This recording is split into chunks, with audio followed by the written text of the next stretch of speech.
ट्रॅकिन take मराठीच्या आणखीन एका व्हिडिओमध्ये आपलं स्वागत आहे मित्रांनो। आणि आज महत्त्वाचा व्हिडिओ आहे, खूप जास्त महत्त्वाचा व्हिडिओ आहे। मी तुम्हाला सांगणार आहे की तुमचा जो 6 महिने वर्ष 1.5-2 वर्ष जुना फोन आहे, जो अतिशय हळू झालेला आहे आणि कधी कधी हँग होतो, चालत नाही, स्लगिश होतो, हा जो फोन आहे तुम्ही कसा फास्ट करू शकता, कसा डबल ट्रिपल त्याची स्पीड तुम्ही करू शकता, हो हे मी सांगणार आहे। तुम्हाला काही टिप्स आणि ट्रिक्स देणार आहे। पण ते सांगण्याच्या अगोदर मित्रांनो, जर का पहिल्यांदा आमच्या चॅनलवरती आला असा सबस्क्राइब करायला विसरू नका, बेल आयकॉन वाजवा, ऑल करा, म्हणजे आमच्या व्हिडिओचे सगळे नोटिफिकेशन तुम्हाला मिळते जसा आम्ही एक नवा व्हिडिओ अपलोड करू। मित्रांनो, हा जो व्हिडिओ आहे ना, हा महत्त्वाचा आहे आणि मी तुम्हाला एक गोष्ट सांगतो, तुमच्या आई वडिलांना किंवा तुमच्या मित्रमैत्रिणींना है ना हा फॉरवर्ड करा, कारण की त्यांचा खूप वेळ वाचणार आहे आणि त्यांच्या फोनची जी लाईफ आहे ती वाढणार आहे हा व्हिडिओ बघितल्यानंतर। काही गोष्टी आहेत, म्हणजे लिटरली 5-7 गोष्टी आहेत ज्या तुम्हाला करायच्या आहेत आणि त्याच्यामधले सगळ्यात महत्त्वाची आणि सगळ्यात पहिली गोष्ट जी आपण सगळी करतो इन्क्लुडिंग मी, जे वापरले जात नाहीत ॲप्स ते डिलीट करा। सिंपल गोष्ट आहे मित्रांनो, मला माहिती आहे, पण लोक करत नाहीत। हा व्हिडिओ पूर्ण बघा आणि आधी जाऊन बघा, तुमचे जर का 50 ॲप असतील तर तुम्ही 20 किंवा 25 जास्तीत जास्त किंवा 30 एवढे ॲप्स तुम्ही रेग्युलरली वापरता, बाकीचे 6 महिन्यातनं एकदा 8 महिन्यातनं एकदा असे ॲप्स वापरता। तर ते जे असे ॲप्स आहेत ते डिलीट करा। जर का तुम्हाला असं वाटत असेल नाही मला कधीतरी लागेल हे ॲप्स, तेव्हा तुम्ही इन्स्टॉल करा ना, म्हणजे 10-15 MBचा तो ॲप असतो, आजकाल डेटाचा काही प्रॉब्लेम नाही आहे, तेव्हा इन्स्टॉल करा।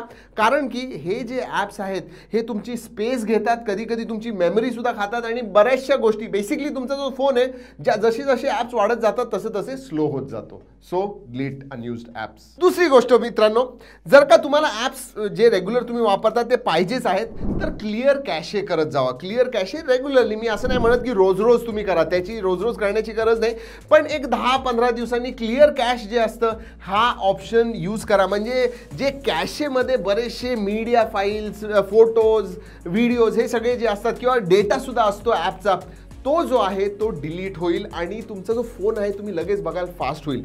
पण एक गोष्ट लक्षात ठेवा, त्यामुळं काय होतं, तुम्ही नेक्स्ट टाइम जेव्हा कुठलं ॲप ओपन करता तेव्हा ते परत कॅश करतं। तर हे जे आहे हे रेग्युलरली तुम्हाला करायला पाहिजे। स्टोरेज सुद्धा तुमचं वाचेल त्यामुळं आणि तुमचा फोन सुद्धा त्यामुळं थोडा फास्ट होईल। आणि हे जी आहे ना तिसरी गोष्ट, गो लाईट। गो लाईट म्हणजे काय, बेसिकली लाईट ॲप्स वापरा। फेसबुक आहे, फेसबुक अनइन्स्टॉल करा, फेसबुक लाईट वापरा। इंस्टाग्राम वापरता, इंस्टाग्राम अनइन्स्टॉल करा, इंस्टाग्राम लाईट वापरा। लिटरली मी तुम्हाला सांगतो 70% कमी जागा लागते आणि 80% कमी रिसोर्सेस लागतात, म्हणजे रॅम, प्रोसेसर हे जे वापरणं असतं ते कमी वापरतं आणि लॉंग रनमध्ये जेव्हा तुम्ही तुमचे रिसोर्सेस कमी वापरता तुमच्या स्मार्टफोनची लाईफ वाढते, तुमचा स्मार्टफोन फास्ट होतो। त्यामुळं लाईट वेट जे ॲप्स असतात त्याच ह्याचे ते तुम्ही वापरत जावा। Very very important. आणि आजकाल जवळजवळ सगळे महत्त्वाचे जे ॲप्स आहेत सगळ्यांचे लाईट व्हर्जन्स आलेले आहेत, तुम्ही वापरू शकता। एक ॲप सांगतो मित्रांनो, गुगलचंच आहे, गुगल फाईल्स ॲप। जर का तुम्हाला तुमचं जे स्टोरेज मॅनेज करायचं असेल, की ज्या गोष्टी नको असतील फोनमधनं, ज्या फाईल्स नको असतील, फॉर एक्झाम्पल व्हॉट्सॲपमध्ये गुड मॉर्निंग,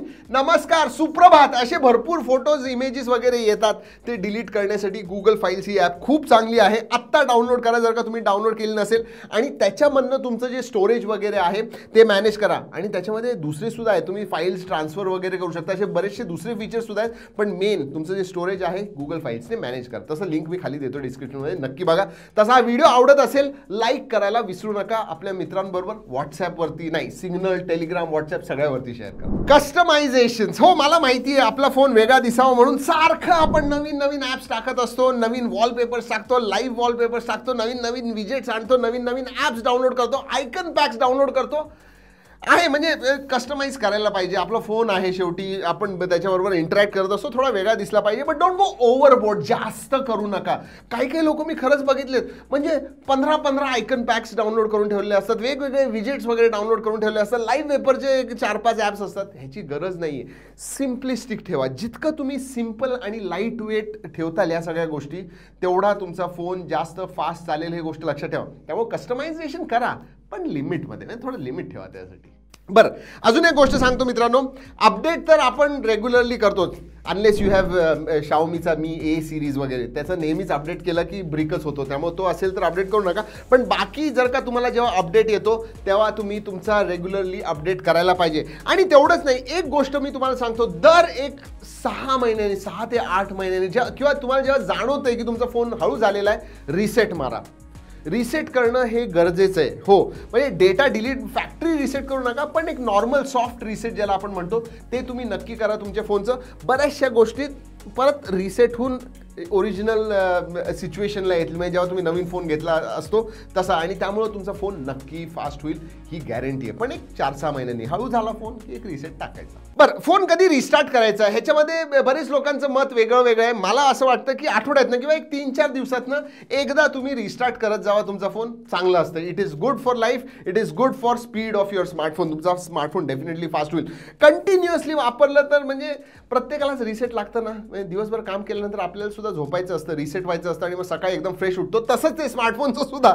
हो मित्रांनो, एक 3-4 दिवसांनी रिस्टार्ट करत जावा. हो, एक छोटीशी गोष्ट आहे, पण बरेच जण विजेट सुद्धा इतके म्हणजे विजेट्स सगळीकडे वापरतात. आता विजेट्समुळे काय होतं माहिती का, विजेट्स आर लाईव्ह विजेट्स. म्हणजे जर काय तुमचं न्यूजचं विजेट असलं तर एक कॉन्स्टंटली रिफ्रेश वगैरे होत असतं. वेदरचं असलं ते सुद्धा नेहमी रिफ्रेश होत असतं. तर हे विजेट्स जे आहेत जास्त प्रोसेसिंग पॉवर घेतं आणि तुमचं जे फोन आहे ते स्लो करतं बेसिकली विजेट्स. त्यामुळं फक्त जे पाहिजे तेवढेच विजेट्स ठेवा, बाकीचे विजेट्स गरज नाही, म्हणजे unnecessarily no need for any widgets.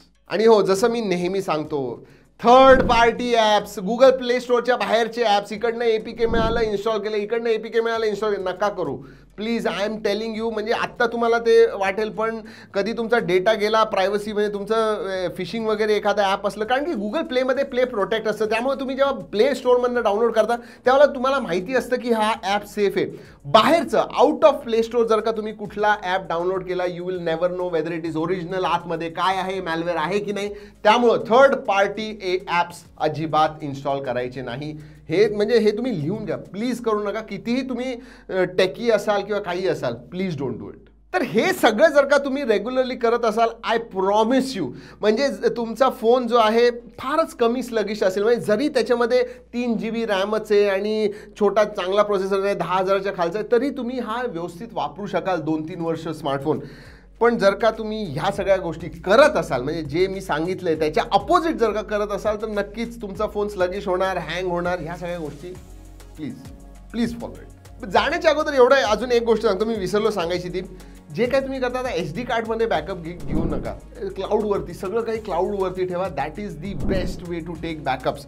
ती एक गोष्ट मला सांगायची होती जी मी विसरलो आधी सांगायची, ती नक्की करा. तर मित्रांनो, अजूनही विसरला असाल लाईक करायचं, आणि व्हिडिओ आवडला असेल लाईक नक्की करा. मित्रांनो, या व्हिडिओमध्ये एवढंच. पुढच्या व्हिडिओपर्यंत जय हिंद, जय महाराष्ट्र.